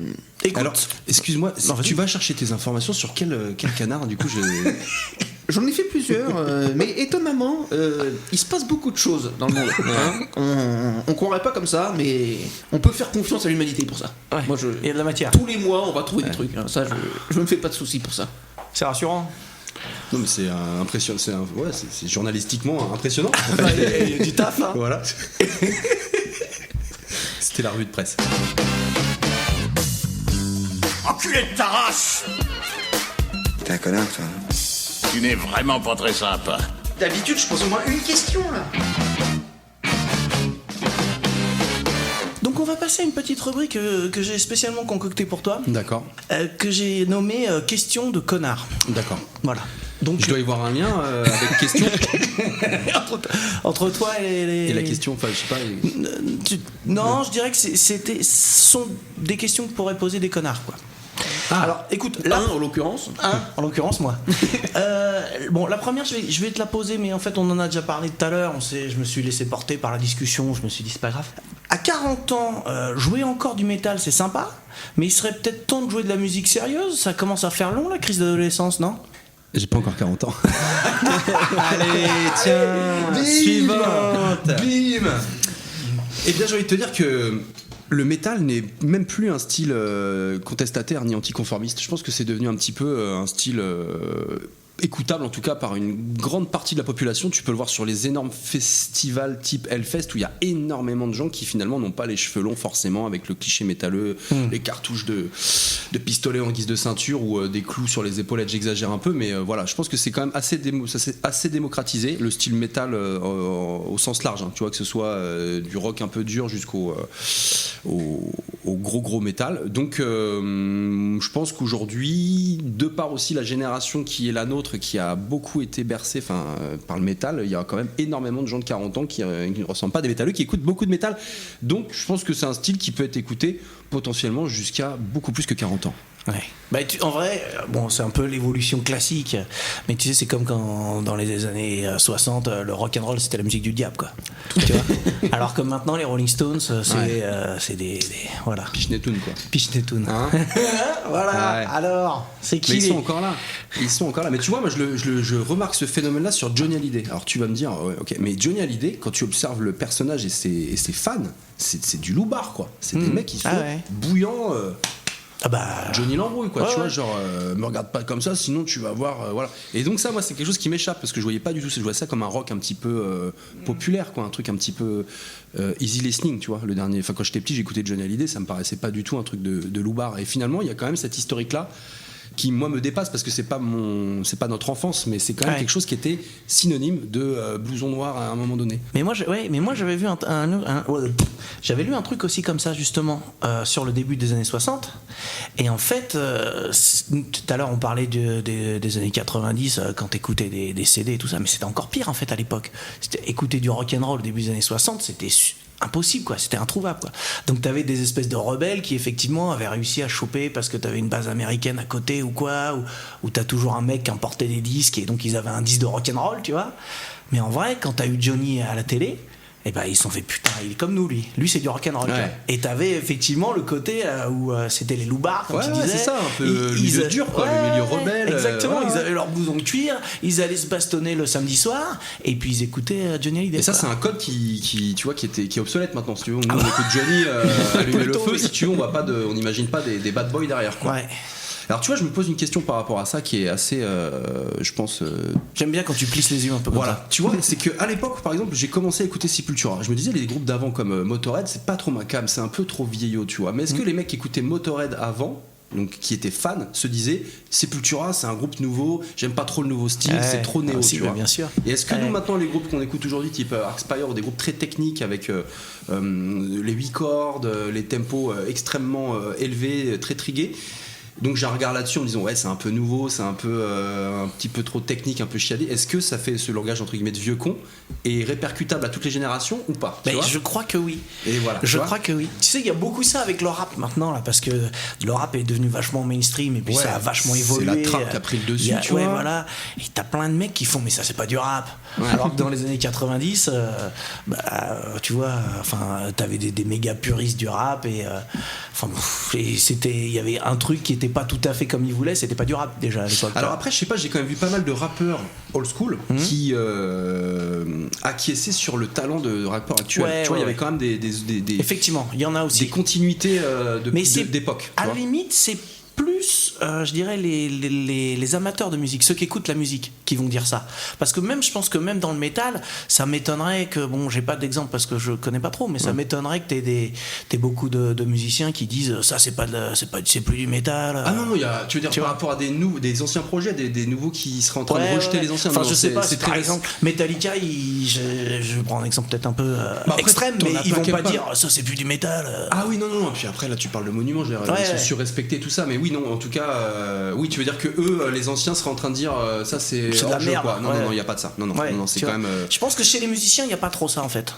Le fait est que tu as quand même fatalement un jugement sur la situation et tu dis tiens, là par exemple moi je trouve que les groupes d'aujourd'hui manquent un peu de riff, tu vois. Ce que je vais dire c'est mais le riffing, le côté un peu répétitif d'une mélodie que tu peux te chanter disparaît un peu dans le métal actuel. Je parle du métal un peu violent. C'est beaucoup de techniques, beaucoup de petites notes aiguës très rapides qui font une sorte de comme un petit ordinateur foufou qui clignoterait de partout, tu vois. Je te fais un truc assez facile à comprendre, mais c'est pas forcément facile à retenir ça, tu vois. Contrairement aux années 90, tu vois, je vais pas faire le vieux con encore une fois, où t'avais du riff, ça se répétait et tout ça. Donc certains groupes ont encore cette, mais peu. C'est vraiment le nouveau mainstream, c'est vraiment beaucoup de vitesse. Et quand même, il y a une uniformisation des styles, quoi. Tu vois ce que je veux dire? Il y a vraiment. Ah ouais. Je pourrais t'en faire écouter, mais je suis sûr que si je te faisais un blind test à la fin de 3 groupes que je t'ai fait découvrir, tu pourrais pas savoir lequel est lequel, tu vois, ça se ressemble énormément. Après, les puristes te diraient évidemment l'inverse, parce que plus tu vas zoomer, plus tu vas avoir des particularités. Mais je pense qu'à l'époque, t'écoutes Sepultura, t'écoutes Slayer ou Metallica, tu fais quand même une différence, tu vois. La voix, elle est pas pareille. Là, maintenant, la voix, elle est quand même souvent un peu pareils, les sons de grade sont souvent un peu pareils, les accordages sont souvent un peu pareils, les tempos sont souvent un peu pareils. Sur quelques groupes, hein. Évidemment, il y a des groupes qui défoncent tout, comme d'habitude, quoi. Comme d'habitude. Il y a toujours des groupes qui défoncent tout. Voilà. Faut pas, on va pas se mentir. Bon. Contrairement à beaucoup de groupes de métal, on arrive à lire le nom du groupe sur les pochettes de vos albums. Vous avez raté un truc avec la typo, non ? En fait, on avait vu une toile d'araignée, on l'avait prise en photo et on l'a repassée au marqueur, au stabilo, et du coup, on comprenait rien. Et en fait, non, c'est un choix complet. Alors, c'est Joe Jal, super graphiste, qui nous avait à l'époque transformé un logo fait au brouillon par Jerry. Il l'a enhancé, comme on dit. Et on voulait vraiment cette lisibilité parce qu'on trouvait ça incroyablement pénible de voir des flyers où tu comprends pas. En fait, si tu veux, aujourd'hui il y a le logo et en dessous t'as la typo Arial pour mettre le nom du groupe. Mais c'est un peu con quand tu penses. Tu vois, c'est un logo, ça devrait être de fait de par son essence même, c'est quelque chose qui est fait pour être connu et compris rapidement. C'est pas besoin de le traduire. Donc voilà. Nous en tout cas, on avait insisté pour que ce soit lisible. Voilà. Pitbull in the Nursery, il fallait que ce soit visible. Pour l'idée. Bizarre. Ouais. Geostigma, c'est un peu Pitbull in the Nursery en plus jeune et donc en mieux, non ? Ah, il est bon, tu vois, t'as fait des recherches un peu, je vois ça. Pas du tout, c'est pas du tout le même style. Ils ont leur propre style et justement, qui, comme c'est des gens beaucoup plus jeunes, qui marient un petit peu la new school, hein, on va pas se mentir, ils maîtrisent tout à fait les nouvelles influences avec ce que j'appelle du riffing, tu vois. To talk in English and a little bit. Voilà, ils ont la notion de riff, c'est des musiques construites autour d'un riff. Donc ça me plaît beaucoup. Tu vois, c'est vraiment une musique qui est, je trouve, assez intelligemment jonglée entre la nouvelle technique, la nouvelle vibes et le côté que j'aime bien en tout cas d'une sorte de mélodie que tu peux te chanter. Alors, tu peux écouter, tu peux avoir un concert de Stigma et sortir avec une mélodie dans le crâne. Ça j'aime bien. J'aime bien chantonner en fait après avoir vu un groupe de métal. Ouais, sous la douche, tout ça après. Voilà. Tiens, d'ailleurs, je t'ai pas demandé, il y a des voix dans ton petit projet solo ? Tout à fait. Alors j'ai un micro comme ça, donc un SM58. François m'a prêté un petit compresseur et je rentre dans un petit préamp à fond. Qui rentre dans le compresseur bien fort et du coup ça fait une sorte de voix un peu écrasée, tu vois, qui sonne un peu ground. Donc c'est un peu mensonger, mais le résultat me satisfait. Voilà. D'accord. Ce qui veut dire qu'en live ça va être très compliqué. Tu peux refaire ça, tu peux mettre des effets sur la voix. Oui, mais il faudrait il faut plus de volume quand même en live. Il faut, voilà, on peut pas faire ça, quoi. C'est pas possible. On peut pas faire mais ça. Monsieur, mais on peut pas faire voilà, ça. On peut pas faire ça, monsieur. Là, le chanteur, non, c'est pas vous, c'est pas possible. Voilà, donc oui, je m'amuse à faire des petits sons à la voix. Avec tous les contacts que vous avez dans le métal, vous avez raté quoi pour jamais jouer au Hellfest ? Eh bien écoute, je pense que je ne sais pas. J'aime bien quand tu réponds sérieusement à ces questions. C'est une question qu'on s'est souvent posée. Alors on n'a peut-être pas été suffisamment motivé ou en tout cas aspiré cette volonté d'y passer. Donc il faut aussi se dépatouiller, hein, si tu veux, dans ce genre de truc. Et après, je pense qu'on n'avait jamais l'actualité au bon moment. Tu vois ce que je veux dire ? Bah ouais, c'est-à-dire que nous on n'a pas d'actu, quoi. Tu sais, on a 2 albums en 24 ans. Plus un maxi quand même. Plus un maxi, donc voilà, t'as raison, et un maxi, voilà. Donc c'est quand même, on va pas se mentir, c'est pas beaucoup. Donc en termes d'actualité, tu peux pas sortir un projet qui a 10 ans, quoi. C'est un peu dur. Et après, au-delà de ça, je ne sais pas, je pense que peut-être tout simplement les progs se disaient, bah en fait ça nous plaît pas trop, quoi. J'en sais rien en fait. Je peux pas te dire pourquoi de leur côté, parce qu'ils connaissent sûrement le groupe, ils se sont dit non. Et pourquoi de notre côté, je pense en tout cas qu'on n'a pas fait en tout cas la démarche suffisante pour montrer nos petites oreilles au portail. On aurait peut-être dû faire un peu plus d'efforts. Peut-être que t'aurais dû mettre cette chemise. Eh ben ouais, c'est pas faux. Les mecs. Est-ce que le 25 t'auras une chemise comme ça sur scène ? Eh ben tu me donnes envie. Ouais, tu me donnes envie. Parce que tu vas être un peu en vacances, vu que c'est le dernier concert. C'est vrai. Ouais. C'est vrai. Ouais. Je te laisse réfléchir. Ouais, mais t'as vu, je réfléchis là. Ça met du temps parfois, mais. Ouais. Non, mais ça peut se maturer un projet comme ça. J'ai plus de sang nulle part quand je réfléchis. Donc, je suis un peu mou. J'ai les épaules qui tombent. Ouais, d'accord. Avoir un chanteur qui parle pas au public, c'est un choix artistique ? Alors c'est un choix de sa part, après je pense que la timidité l'emporte et peut-être que parfois il vaut mieux ne rien dire, je pense que c'est ça. Non mais tu vois ce que je veux dire, vaut mieux si tu ne le sens pas ne pas trop se forcer. Genre, le malaise dégagé par quelqu'un qui se forcerait serait pire que quelqu'un qui ne parlerait pas, je pense. Voilà. Moi je suis assez d'accord avec toi parce qu'on en avait parlé vite fait l'autre fois là et en vrai je pense que c'est mieux de rien dire que de dire merci. Le prochain morceau s'appelle mais t'entends des mecs qui disent ça tout le temps, mais à un moment tu dis mais j'en ai rien à foutre. Et le pire c'est quand les mecs disent merci avant que les gens applaudissent. Tu le connais celui-là ? Ouais, parce qu'en fait le morceau s'arrête. Merci. Ouais. Elle dit, ouais. Mais c'est un merci qui appelle les applaudissements. Mais c'est ça en fait. Ouais. C'est pour T'avais dire... pas compris pourquoi il disait ça? Je trouve ça ridicule. Tu devrais... S'il vous plaît. S'il vous plaît. Ouais. Tu vois, c'est mieux. C'est maintenant. S'il vous plaît. Maintenant. Ouais. Tu vois, ce serait plus logique que merci. Alors pour la petite anecdote, il y a un groupe que je viens de voir il y a pas longtemps, Arspire en live, le mec a un petit panneau derrière avec marqué applause. Et ça c'est très très bon. Dès qu'il y a un solo de gratte, il passe derrière le gars, il y a marqué applause et tu vois tout le monde qui applaudit, je trouve ça très très fort. Ah, le ça, second c'est bon, degré au ouais. paroxysme. Et puis les mecs assurent, ils peuvent se le permettre, c'est très très rigolo. Voilà. Il sort quand le maxi sitar death metal? Écoute, peut-être qu'il ne sortira jamais. Mais je pense qu'il sortira un jour. Oh là là. Tu vois ce que je veux dire? Oh là là, ça fait partie des T'as vu ma surprises. paupière qui tremblait Ça ou pas, fait là partie des surprises. Alors non, ou ça pas fera pas partie des surprises. Alors si ça fait partie des surprises, c'est aussi une énorme surprise pour nous. Mais je pense que faut pas s'y attendre, quoi. Tu vois. Mais en tout cas, s'il sort, ce sera peut-être post-mortem, quoi. C'est sûr. Ouais. Parce qu'on a quand même envie de le sortir. Le fait est qu'il y a eu pas mal de petits soucis à droite à gauche et ça met du temps. La motivation n'est pas à son paroxysme, je ne te le cacherai pas, puisque voilà, on est quand même sur la fin depuis un bout de temps. Et puis tu sais, quand t'es un groupe sur la fin, tu répètes moins, donc c'est peut-être pas le meilleur concert qu'on va faire, j'ai envie de te dire le dernier, tu vois. Tu vois, niveau entraînement, j'entends. Tu vois, mais voilà. Donc s'il sort, ce sera peut-être après. Alors on parle de ça comme ça d'un coup là, ça sort un peu de nulle part. Mais c'est parce que tu joues. Alors je sais jamais, il faut dire le ou la sitar. Alors il y a les deux, mais c'est pas la même orthographe, c'est pas le même instrument. T'as la sitar CITHARE qui a une sorte de gros luth un peu perse. Tu vois, le sitar indien, c'est donc masculin, SITAR.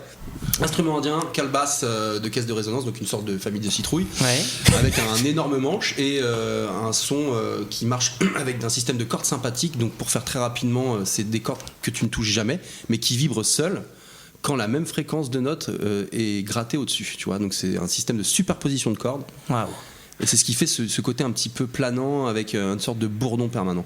Ouais, donc le sitar. Donc toi tu joues du sitar. Tout à fait. Et vous en avez mis dans le groupe, quoi. Il y a des morceaux où tu joues. Alors il y avait un morceau sur la fin du premier album en cachet, qui était donc une sorte de prototype d'essai. Et là sur le dernier album que personne ne connaîtra jamais, que j'invite tout le monde à aller écouter, et ben il y a que du sitar et du métal. C'est que toutes les musiques sont mélangées sitar métal. Voilà. D'accord. Et pourquoi vous avez enregistré un truc que vous sortez pas? Je comprends pas. Eh bien, c'est quoi le concept? Le concept, c'est un choix artistique aussi. Se faire désirer, tu vois. Voilà, on attend. Voilà. Parce que vous avez dit à tout le monde, vous savez, il est prêt. Hein, mais on avait dit ça quand c'était. Tu sais, on a fait une campagne de financement pour le deuxième album Ulule, et c'était donc en cas de surplus d'argent, on va faire un projet Metal Sitar. C'était en 2015. Ouais, donc voilà. Mais donc, non, il y a eu plein de petits aléas, je te passe les détails, mais qui font que ça a pris du retard et qui font que, vu que là le groupe se termine, on ne sait pas si ça va sortir. Faudrait peut-être rendre l'argent du coup. Tu vas couper ça après, non?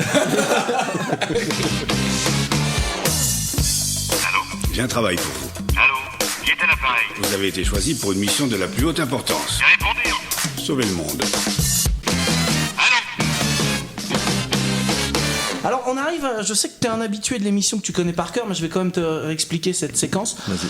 On arrive à l'appel à Overload. D'accord. Alors parce qu'en fait, on a rencontré un super-héros. Un vrai super-héros, hein, d'accord, qui existe vraiment.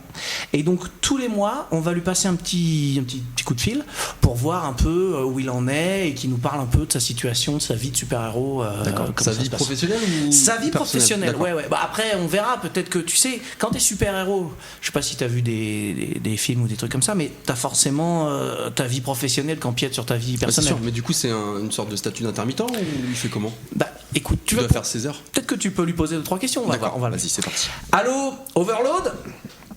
Oui, bonjour Overload, comment ça va? Bonjour. Bah ça va et vous? Ouais, ça va pas mal. Alors, donc là on est avec Simon de Pitbulls in the Nursery, vous connaissez ou pas? Pas bien, non. Pas bien? Ouais. C'est du prog death metal. Non plus. Non, d'accord. Il peut vous poser une petite question, je crois qu'il avait une question à vous poser. Bah écoutez, oui, je suis là pour ça. Allez-y Simon. Quelle autre question? Comment avez-vous géré le petit Mexicain l'autre jour pour l'aider? J'ai entendu parler de cette histoire. Non, je me suis pas senti de taille à m'occuper de ce cas-là. Je laisse faire les professionnels hospitaliers qui, dans ces circonstances-là, il faut le reconnaître, sont plus compétents. D'accord. Il faut connaître ses limites. Et il paraît que c'était effectivement un cas de taille. Enfin bon. Donc, je vous contacte pour faire notre petit bilan mensuel.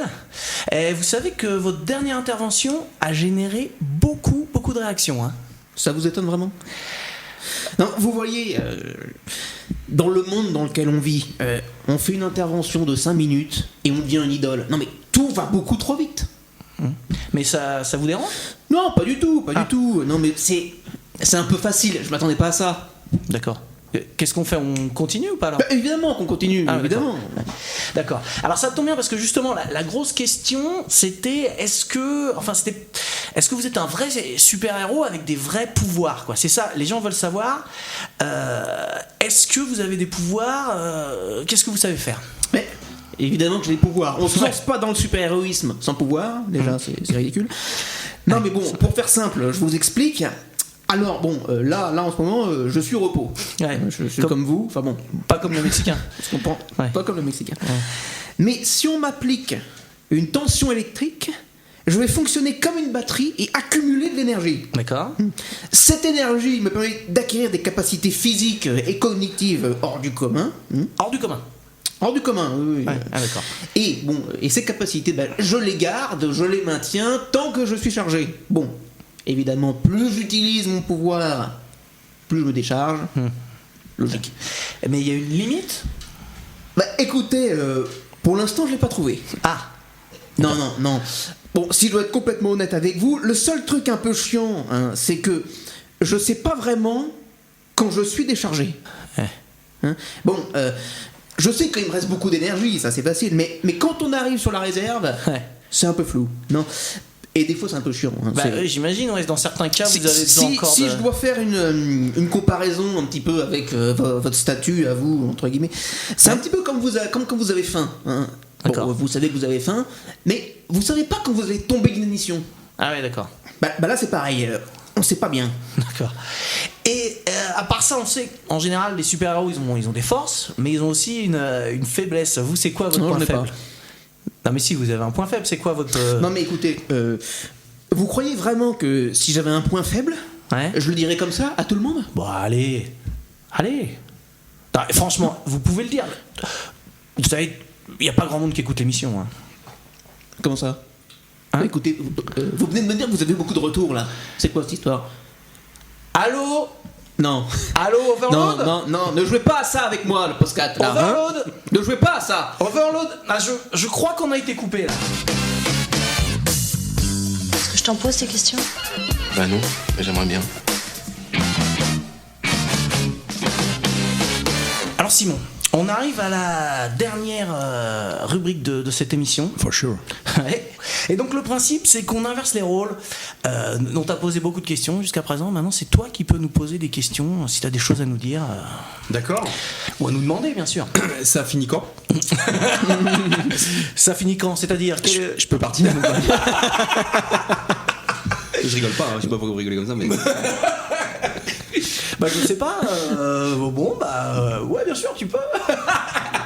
Est-ce que le malaise que ça génère vient de ma question ou pas ? Je comprends pas, il y a un malaise là. Je sais pas, est-ce que vous prenez plaisir à faire ce genre de fanfaronnerie là, Moyen.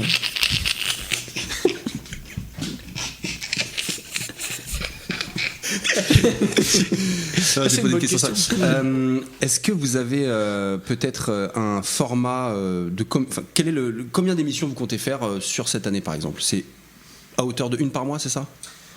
Je t'avoue qu'on sait pas. On n'a pas réfléchi du tout à ces questions-là, tu vois.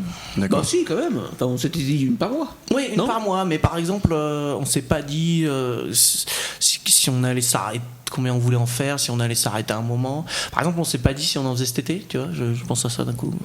Mais on en fera. Mais non, mais tu vois, on n'a pas énormément réfléchi sur le long terme.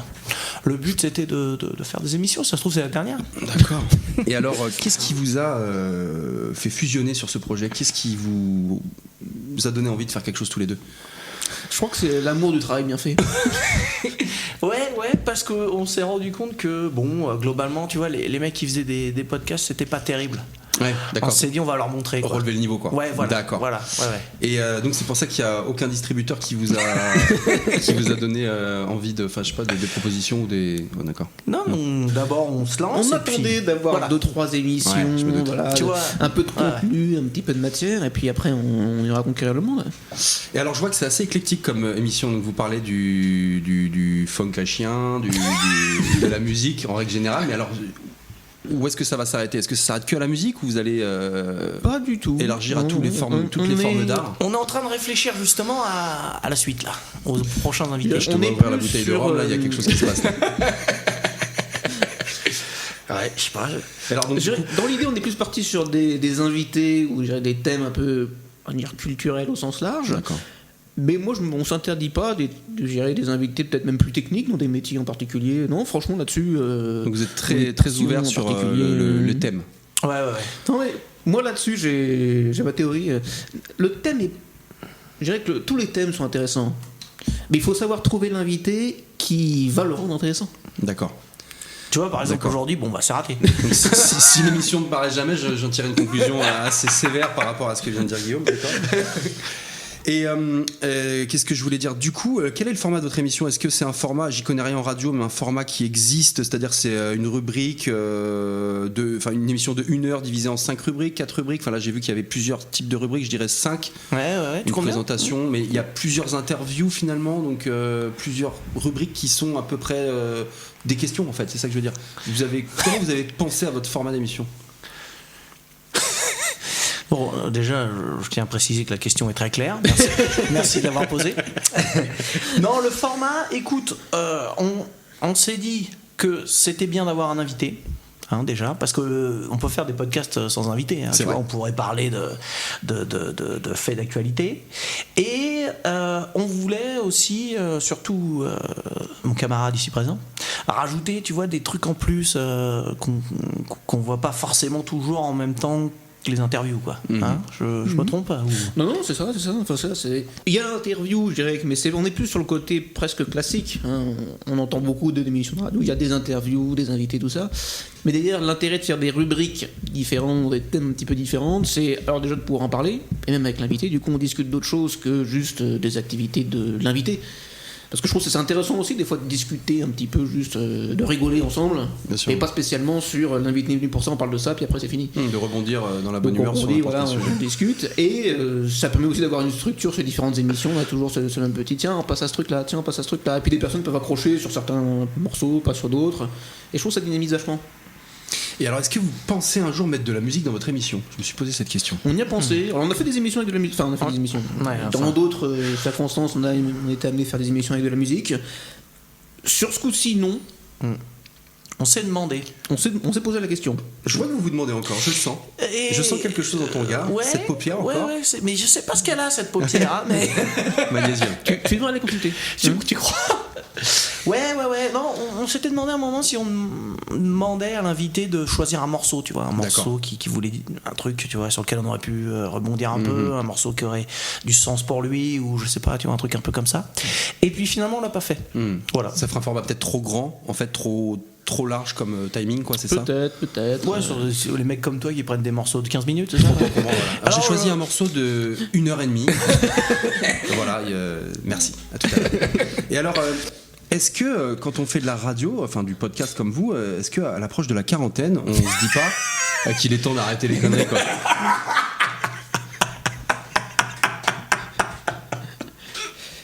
Mais je dirais que surtout on n'est plus à l'approche de la quarantaine. Du passé là, c'est plus, on s'éloigne. On s'éloigne.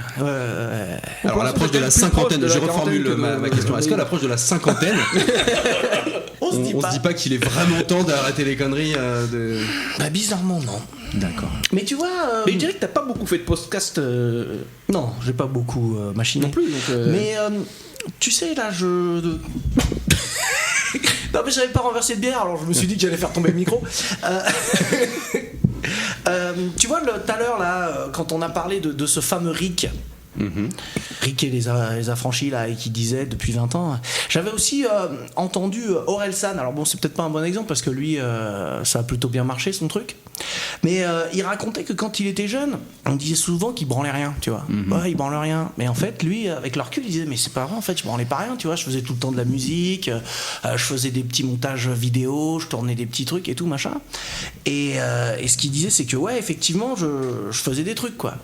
Et il disait, j'aurais peut-être pu devenir comptable, tu vois, mais j'avais toujours ça à côté. Et il dit, en fait, c'est toujours cool de faire un truc à côté, d'avoir un truc que t'aimes bien et de t'amuser, mais tu vois, d'avoir une petite passion, de faire des trucs. Et il disait, tu peux être comptable et le samedi, hop, tu fais des petits montages vidéo parce que ça t'éclate, quoi. Faire des tableaux Excel, faire de la compta, quoi. Quand t'es dans la compta, tu fais des macros sur Excel, quoi. Des diagrammes sur Wikipédia, des trucs comme ça. Non, et du coup, tu vois, en fait, c'est ça. C'est-à-dire que, ouais, c'est vrai que ça paraît un peu ridicule. Comme ça quand tu regardes à froid, mais en vrai non, mais on s'amuse quoi, on a le droit de, tu vois, on a le droit de s'amuser. Qui suis-je pour juger? Mais là-dessus il y a un truc très intéressant, c'est que je trouve que si on part d'un côté un peu philosophique de toutes les passions, mais même on peut dire artistiques au sens large, on peut parler de jouer de la musique, on peut parler de faire de la radio ou même d'autres choses, si tu veux faire des films, des vidéos, de la peinture, tout ce que tu veux. Il y a un espèce de jugement de valeur sur les interactions ou les retombées que ça génère. Donc on va dire par exemple un groupe, faire de la musique dans un groupe, mais au final si c'est jamais connu, à quoi ça sert? Alors que non, ça dépend de ton objectif. Soit tu fais de la musique pour être connu, pour machin, mais est-ce que ça veut vraiment dire que c'est la bonne musique? Après, chacun a son truc. Mais ça peut être aussi juste, je fais de la musique pour faire de la musique. Ce qui m'intéresse, c'est juste d'en faire moi. Pas spécialement d'être connu. Alors je dirais quand même que je me permets d'intervenir dans ton raisonnement, mais je pense qu'à chaque fois, dans n'importe quelle activité artistique, il y a quand même un besoin, au bout d'un moment, d'être reconnu comme tel, tu vois, comme artiste, qui fait le propre d'un artiste, c'est d'être reconnu comme tel aussi. Donc forcément, il y a quand même des petites oreilles, des petits yeux qui se baladent à un moment donné, qui te renvoient un retour. Évidemment, si l'objectif premier, c'est de plaire au plus grand nombre, on dévie de la nature même de l'art, mais si t'es tout seul dans ta chambre à faire de la musique, au bout d'un moment je pense que ça s'essoufflera, parce que t'as quand même besoin d'un retour qui entraîne évidemment plein de choses bienveillantes, de la motivation, du self-esteem, de la confiance en soi, tout ça, et donc il faut un peu marier les deux, je pense quand même au bout d'un moment. C'est-à-dire que si tu fais un groupe, au bout d'un moment tu vas quand même essayer de te produire pour restimuler un peu cette cohésion au sein du groupe. Et je pense que c'est ce que vous faites avec cette émission, parce que vous voulez pas la garder pour vous en fait, vous avez envie qu'elle soit écoutée. Donc, tu vois ce que je veux dire, je pense que c'est entre deux. Après je suis d'accord avec toi que ceux qui vont dire vous faites de la zik mais vous ne faites pas de concert donc ça sert à rien, je pense déjà que ce jugement il est complètement sur la touche quoi, dès le début, parce que le propre de l'art, j'imagine aussi ce que vous en pensez, c'est que ça vieillit aussi bien quoi. Théoriquement c'est quelque chose qui n'est pas lié forcément à une époque, voilà, qui n'est pas exclusivement écoutable à une certaine époque. Putain. Tu veux dire que dans 30 ans, il y aura des mecs qui réécouteront Lunatic, qui se diront putain, cette caisse claire, elle était vraiment. Ce serait bien, ouais. Je pense que, en tout cas, je me suis souvent posé la question et je te la pose, Pierre. Qu'est-ce qu'un son qui vieillit bien? Une musique qui vieillit bien, un groupe qui vieillit bien. Qu'est-ce que c'est dans la compo? Qu'est-ce qui fait qu'un groupe dit il a pris un sacré coup de vieux celui-là, ou alors ça a pas pris une ride? Qu'est-ce qui fait la différence? C'est une bonne question. J'ai la réponse. T'as la réponse? Non, j'ai un avis sur la question. Alors t'as un avis? Est-ce que bien vieillir, c'est ne pas prendre une ride, ou c'est prendre des bonnes rides? Ouais. Dans le sens où on dit ça peut avoir un côté old school, cette musique, on parle de musique, on dit c'était la belle époque, mais ça peut toujours être bien. Ou ça peut dire oh là là, putain, on écoutait ça. C'est pas spécialement quelque chose qui va, je pense, être encore adapté, mais c'est plus quelque chose qu'on a plaisir à réécouter, qu'on dit c'était bien quand même. Mais est-ce que... je sais pas, je crois que je vais peut-être aller un peu loin, mais est-ce que... Tu peux ouvrir le rhum, c'est parti. Est-ce qu'il n'y a pas un côté un peu... Il n'y a pas de l'authenticité qui s'entend sur le long terme, finalement? Tu vois, un truc qui fait pour être à la mode va peut-être vieillir plus vite. Non, je sais pas. Je suis complètement d'accord avec toi. Moi, dans les 3 critères que j'ai retenus, mais complètement... il y a 3 critères. Alors, j'aurais dit, tu vois, la prise de risque. C'est-à-dire que si tu prends aucun risque et que tu fais comme les autres groupes, il y a peu de chances que ton son, entre guillemets, attire une sorte d'identité, une patte à un moment donné. D'où la caisse claire sur Lunatic. Ouais, alors ça, c'est un hasard. Après, je dirais qu'il y a aussi, il y a quand même la sincérité. Tu vois ce que je veux dire? C'est-à-dire, si tu vas en mode je veux faire comme l'autre, et que ça vient pas forcément de toi, alors après c'est un peu gnangnan ce que je dis, mais ça vient pas de tes tripes en disant là il y a quelque chose qui se passe quoi. Bah ça se ressent quoi, tu vois, ça se ressent et donc le projet il est caduque au bout d'un moment, ça passe à la trappe. Ouais, c'est un peu ce que je voulais dire là-bas, ce côté et authentique. le troisième, je me rappelle plus, donc j'ai envie de te dire, c'est la prise de risque. Et ben voilà, déjà c'est pas mal, qu'est-ce que t'en penses? Bah ça fait 3 bons critères, ouais, voilà. Mais non, voilà. Il n'y a pas une intensité aussi qui pourrait... Eh bien, voilà, je voulais dire juste l'âme, mais ça vient un peu avec la sincérité, l'âme que tu mets dedans, quoi. Ouais, il y a des sons qui sont remplis d'âme, tu vois. Et d'autres moins, quoi. Mais ça va avec la prise de risque quelque part. Le mec a envie de faire ça, il le fait. Mais tout est un peu lié. Exactement. Parce que c'est ça, comme tu disais, si tu prends pas de risque, ça va être dur d'être original et d'être personnel. Ou, enfin, je sais pas si j'utilise les bons termes, je sais plus ce qu'on a dit. Et en même temps, effectivement, si tu te mets pas à fond dedans, bah du coup, t'as pas l'âme. Et t'as pas l'originalité, t'as pas la personnalité, tous ces trucs-là sont quand même un peu liés, quoi. Et si t'arrives à bien doser pour que... Enfin, je sais pas si ça peut être volontaire de faire tout ça. Ouais, mais si c'est sincère, si c'est sincère. C'est pas vraiment... Le volontaire a rien à voir avec le sincère, si tu veux, t'as pas besoin de faire un effort pour être sincère, que ce soit dans ta musique ou dans la vie, tu vois. Ouais, c'est vrai. Peut-être que c'est ça, peut-être que c'est la sincérité finalement qui fait qu'un son qui est bien, le terme qui pourrait englober toutes ces notions qu'on a dites. Ça pourrait être ça. Mais... il y a aussi un côté purement, je pense, médiatique et un petit peu dans l'inconscient collectif. Je vais prendre un exemple très simple que tu aimes beaucoup, Pierre, les années 80. Et la musique des années 80. Il y avait déjà 30 ou 40 ans dans les années 80, Pierre. Ouais, tu te souviens que tu as eu, je dirais, peut-être pas une aversion, mais c'est pas ta cam. Mais pourtant, il y a peu de styles qui sont comme ça, presque intemporels, quoi. Tu mets une musique des années 80, tout le monde danse.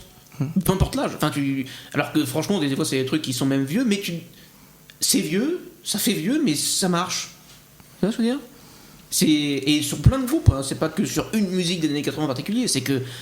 Alors, peut-être pas tous les groupes, mais il y a quand même beaucoup de groupes des années 80 qui sont encore connus, déjà. Parce que c'est resté dans l'espèce d'inconscient collectif, c'est les musiques. Alors, est-ce que danser sur une musique qui est donc dansante, est-ce que ça fait que le son tu l'écouterais tout seul? Enfin tu vois là, parce qu'on est sur un son qui entraîne tout le monde à danser, est-ce que c'est un son qui va entraîner tout le monde à l'écouter tout seul chez soi? Tu vois ce que je veux dire? Les démons de Mimi, si tu veux, ça fait danser tout le monde, ok? Mais je pense pas que tu vas l'écouter beaucoup. Après c'est une question de goût, hein. Encore une fois chacun fait ce qu'il a envie, mais je pense pas que ce soit le côté c'est plutôt le côté historiquement dansant qui nous donne envie de danser, comme tu dis, donc médiatique. C'est assez ça a tambouriné toutes les soirées mariage et quand on était gamin. Lors des soirées, mais après est-ce que vraiment ouais, c'est ça, c'est un peu rentré dans la tête de tout le monde que on danse, hop, on met les démons de nuit, quoi. Voilà, tu vois, ça c'est une bonne question. Est-ce que ça a bien vieilli du coup? Est-ce que c'était bien à l'époque? Déjà, posons-nous cette question. La réponse est non. Mais bon, cette fois on a toujours dansé sur de la musique. Je dis ça. Ouais, je vois ce que tu veux dire. Et pourtant, il y a plein de musiques sur lesquelles on dansait avant, alors j'ai pas d'exemple. Mais comment on faisait avant les années 80 pour danser? Hein? On s'est posé cette question. Beaucoup, moi déjà. Ouais. Pas moi non plus. Mais comment ils faisaient les gens? Bah ils dansaient pas. C'est peut-être pas la danse en fait avant. Ah. C'est peut-être ça l'idée. Putain, tu crois que c'est ça? Bah je pense qu'il y a de fortes chances que ce soit ça. Ouais. Merci. Merci. Pour cette. Enfin, t'as vu l'émotion que tu viens de mettre dans ce. Ça, ouais. On va lancer une page de pub et on se retrouve après. Le 25 avril, Pitbull et les honneurs seraient en concert. Bah ouais, écoute, est-ce que t'as une autre question à nous poser? Je crois qu'on est bon. Là. Une autre question à vous poser. C'était très intéressant en tout cas. Tu vois cette question que tu nous as posée. J'ai bien aimé. C'était pas mal. Tu vois, t'es bon en fait. Une question qui appelle une autre question finalement. Tu vois, on est bon. Ouais. Voilà. Putain, c'était ça, fallait se lancer, tu déroules le fil là. C'est le bruit du fil qui se déroule. On devait parler caché après, vous vouliez révéler quelque chose? Ouais, bah tu sais. Je crois qu'on s'occupe de ça. Allô? Non, bah écoute, merci beaucoup d'être venu. C'était formidable de t'avoir pour cette deuxième. C'était un honneur. Je savais pas de quoi on allait parler, je savais pas du tout s'il y avait pas un problème d'homonymie. Qu'est-ce que je dois faire ici? Non, voilà. C'est pas moi, si c'est toi. Ah d'accord, bah je vais venir.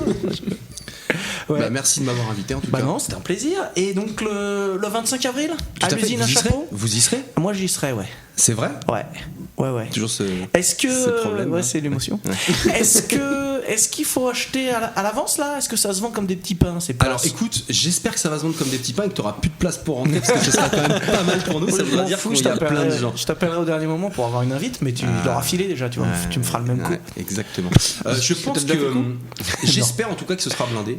Et ce serait un beau cadeau de fin si tu veux. Après on récolte ce qu'on sème aussi, donc si c'est pas blindé on en tirera les conclusions qui vont avec et on se retirera définitivement de la vie politique. Mais du coup vous prenez un cachet pour ce dernier concert? Et ouais, un cachet de Doliprane apparemment au Mexique ça fait fureur. Donc on va essayer de faire ça 4 jours d'affilée après quand on est bon quoi. Oui on va prendre un cachet. D'accord. Et pour finaliser. Voilà. Et maxi. Non je vais trop loin là. Tu vas peut-être pas trop loin, c'est une bonne question ouais. Ou alors un détournement de fonds. Voilà, j'hésite. Je dis aux autres qu'il n'y a plus de thunes sur le compte et puis je garde tout. Désolé les mecs. Voilà. C'est pour ça la chemise. Hop, ouais, tu pars direct dans l'avion. Allez, salut les gars. Il y avait pas cette bague la dernière. T'as des nouveaux bijoux. C'est ouais les gars. Il est très bronzé. Hein. C'est ça. Ouais. J'hésite encore. Merci à toi de m'ouvrir l'esprit là-dessus. Bah, c'est un plaisir. Merci beaucoup et puis bah écoute on se voit j'espère qu'on se verra avant mais au pire on se voit le 25 avril. Tout à fait. Oh, merci. Je compte sur vous. Merci à vous les mecs. Merci. Et au revoir d'être venus alors.